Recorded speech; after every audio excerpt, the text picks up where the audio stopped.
السلام علیکم ناظرین، میرا نام تنویر ہے۔ میری عمر 18 سال ہے۔ میری فیملی ٹوٹل 5 افراد پر مشتمل تھی۔ میرے امی ابو، میری ایک خوبصورت بھابھی اور ہم 2 بھائی۔ میرے بھائی کی شادی کو بھی 6 ماہ ہی ہوئے تھے۔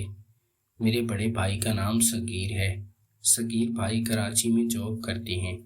ہماری رہائش لاہور کی ہے اور لاہور میں میرے ابو کی کافی ساری دکانیں بھی تھیں، لیکن میرے بھائی صغیر کراچی میں سرکاری ملازم تھے تو وہ 6 ماہ بعد ہی گھر چکر لگاتے تھے۔ میرے بھائی صغیر کی شادی کو بھی 6 ماہ ہی ہوئے تھے اور ابھی تک وہ واپس نہیں آئے تھے۔ شادی کے فوراً بعد ہی میرے بھائی صغیر کو واپس اپنی ڈیوٹی پر جانا پڑا تو میری بھابھی شبانہ کافی پریشان ہونے لگی تھی اور رونے لگی تھی۔ میں نے اپنی بھابھی شبانہ کو حوصلہ دیا تھا اور کہا تھا کہ بھابھی آپ اتنی خوبصورت ہیں اور آپ اتنی خوش مزاج بھی ہیں، آپ کا دیور ہے نا، وہ آپ کا سہارا دے کر رکھے گا۔ لیکن بھابھی کے چہرے پر اکثر اداسی تھی اور بھابھی کو پتا تھا کہ جو محبت مجھے شوہر دے پائے گا وہ کوئی نہیں دے پائے گا۔ میں اپنے بھابھی سے زیادہ خوبصورت تھا اور پرکشش بھی تھا۔ میری عمر 18 سال تھی اور میرے بھائی کی عمر 25 سال کو پہنچ چکی تھی۔ میری بھابھی شبانہ کی عمر ابھی 20 سال ہی تھی اور وہ بالکل ہی معصوم لڑکی تھی۔ میری بھابھی شبانہ بہت ہینڈسم تھی۔ میں اس پر دل ہار بیٹھا تھا، لیکن دل کی بات بھابھی کو نہیں کر سکتا تھا کیونکہ میرا بھائی صغیر بہت سخت مزاج آدمی تھا اور میرے امی ابو بھی مذہبی قسم کے لوگ تھے، اس لیے گھر میں ایسا کوئی کام نہیں کرنا چاہتا تھا۔ ہمارا گھر کوٹھی نما تھا اور اوپر والے پورشن میں 2 کمرے تھے۔ میں نے بھابھی کے ساتھ ہی اوپر والے پورشن میں اپنا کمرہ لے رکھا تھا، لیکن بھابھی اکثر سارا دن نیچے رہتی اور امی ابو کے پاس کام کاج میں ہاتھ بٹاتی۔ رات کو ہی بھابھی سونے کے لیے اوپر اپنے کمرے میں جاتی۔ میں بھی رات کو بھابھی کے کمرے کے ساتھ ہی اپنے کمرے میں موجود ہوتا۔ شام کو تھوڑی دیر بھابھی شبانہ کے کمرے میں آ جاتا، اس کے ساتھ گپ شپ لگاتا، اس کی اداسی دور کرنے کے لیے کوشش کرتا اور اپنے کمرے میں جا کر سو جاتا تھا۔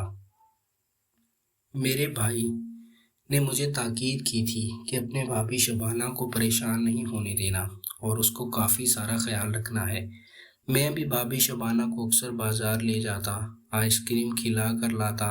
امی ابو بھی میری کاوش پر خوش ہوتے اور کہتے کہ تم اپنی بھابھی کا بہت خیال رکھتے ہو، لیکن میں بھابھی شبانہ کی خوبصورتی پر مائل ہو چکا تھا اور اسے اپنی باتوں میں لا کر اپنی خواہش کو پورا کرنا چاہتا تھا، اس لیے میں تو اپنا جال بچھا رہا تھا، لیکن بھابھی شبانہ کے دماغ میں کچھ اور ہی چل رہا تھا۔ وہ میری باتوں میں آنے والی نہیں تھی اور نہ ہی میرے اوپر توجہ دیتی تھی، اس لیے مجھے اس بات کی کافی پریشانی رہنے لگی تھی۔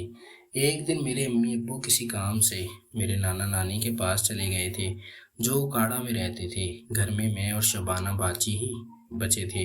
شام کا وقت تھا۔ میں نے بھابھی شبانہ کو کہا کھانا بناؤ تو بھابھی شبانہ کہنے لگی تھی تنویر آج باہر کھانا کھائیں گے، آج میرا موڈ نہیں ہے اور کچھ طبیعت بھی ٹھیک نہیں ہے۔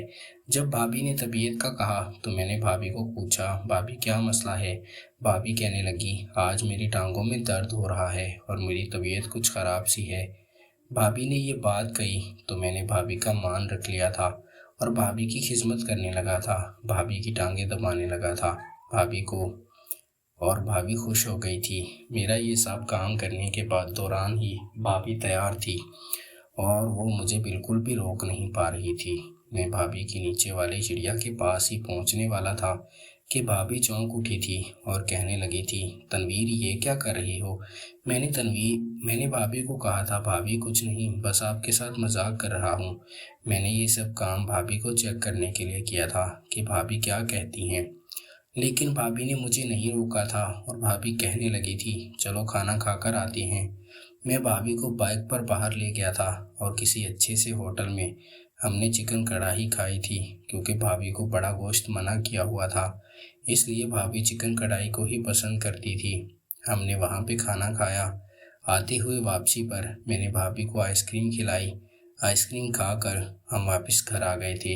آج بھابھی اچھے موڈ میں تھی اور ہم دونوں گھر میں اکیلے تھے، اس لیے مجھے سہولت تھی کہ میں بھابھی کو قائل کر کے اس کے ساتھ سکون لے سکتا تھا اور اپنی خواہش کو پورا کر سکتا تھا۔ اس لیے میں نے یہ راستہ چنا تھا کہ میں بھابھی کے ساتھ مل کر یہ کام کروں گا اور کبڈی کھیلوں گا اور بھابھی کو سکون دوں گا۔ بھابھی بھی آج خوش تھی۔ ہم واپسی میں آ رہے تھے تو بھابھی نے میرے کندھے پر ہاتھ رکھا ہوا تھا اور بھابھی کا وہی ہاتھ نیچے چلا گیا تھا اور بھابھی مجھے تیار کرنے لگی تھی۔ بھابھی کا یہ کام دیکھ کر میری تو خوشی کی انتہا نہ رہی تھی اور میرا تو برسوں کا کام ہوتا ہوا دکھائی دے رہا تھا۔ میرا خواب پورا ہو گیا تھا۔ میں بھابھی کے ساتھ سکون لینا چاہتا تھا اور بھابھی بھی اس بات پر راضی تھی، لیکن اب اچانک ہی بھابھی کا موڈ بن گیا تھا۔ ہم گھر پہنچنے والے تھے۔ میں نے بھابھی کو مذاق میں کہا تھا، شبانہ بھابھی، آج گھر تو پہنچ لینے دو، آج پر آپ کا موڈ بنا ہوا ہے۔ بھابھی بھی خوش ہو گئی تھی۔ میں نے اس کی آنکھوں میں محبت دیکھ لی تھی۔ واپسی پر ہم گھر آئے تھے، اے سی والا کمرہ آن کیا تھا اور اندر چلے گئے تھے۔ میں بھابھی کے ساتھ کبڈی کھیلنے لگا تھا اور بھابھی میرے سے بھرپور ساتھ دینے لگی تھی۔ میں نے اپنا کیلا بھابھی کی چڑیا میں ڈال دیا تھا اور وہ کافی راضی ہو گئی تھی۔ میں نے بھابھی شبانہ کو بولا تھا کہ میں کب سے آپ سے محبت کرتا ہوں، آپ کا منتظر تھا، لیکن آپ مجھے لفٹ ہی نہیں کرواتی تھی۔ بھابھی کہنے لگی تھی کہ تمہارے امی ابو بہت سخت ہیں، اس لیے ہمیں بہت احتیاط کرنا ہوگی، ایسا نہ ہو گھر میں کوئی مسئلہ بن جائے۔ میں نے بھی بھابھی کو مطمئن کر دیا تھا اور کہا تھا نہیں، ایسا کچھ نہیں ہوگا۔ پھر ساری رات میری بھابھی کی سواری تھی اور بھابھی کے ساتھ سکون لیا تھا۔ اب بھابھی میری عادی ہو گئی تھی اور میرے ساتھ کبڈی کھیلنے کے لیے راضی رہتی تھی۔